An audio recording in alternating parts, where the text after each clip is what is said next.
Un aspecto importante que ha de entenderse cuando se inicia el proyecto de la segunda oportunidad, que es una ley concursal adecuada o adaptada a personas físicas, es entender que siempre habrá una exoneración de las deudas, pero no siempre habrá una liquidación de la masa patrimonial.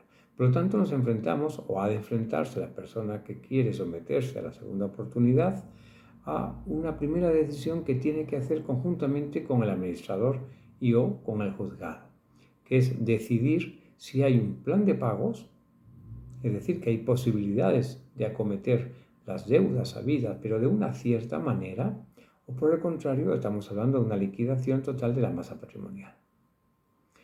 En el primero de los casos, al hablar de una liquidación de la masa patrimonial, aún habiendo exoneración de deudas, hay que entender que hay dos tipos de deudas. Deudas, todas las deudas van a ser exoneradas, pero hay algunas cuyas particularidades requieren ser explicadas y más aún entendidas. La primera, por ejemplo, y con respecto a las deudas a Hacienda o a la Seguridad Social.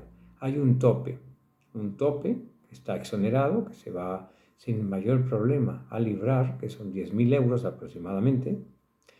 Y hay otro tope, que son otras cantidades de deuda que vienen, por ejemplo, de gastos con los juzgados o multas o la pensión de alimentos, por ejemplo, que aún así, siendo en principio no exonerables, sin embargo, el juzgador, en base a las particularidades económicas que tenga el solicitante, podrá atemperarlas, es decir, disminuirlas de alguna manera.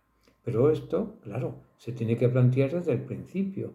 De ahí la importancia, como siempre, de cuando se inicia un proceso de segunda oportunidad, dar claramente todos los datos, todos los bienes, derechos y deudas que se tengan. Una moto es un derecho, una moto es un bien, hay que declararlo.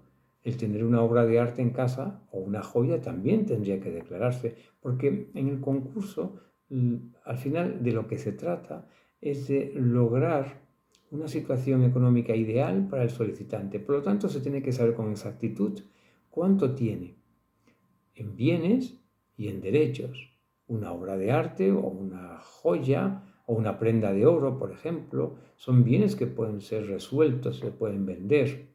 Por lo tanto, todo esto tiene que, desde el principio, aclararse y demostrarse.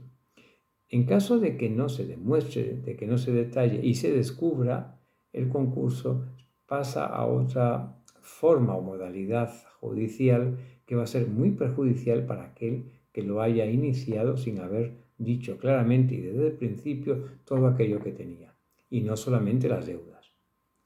Por lo tanto, desde el principio tenemos que listar, hacer una relación lo más precisa posible de todas nuestras deudas y de todos nuestros bienes y derechos.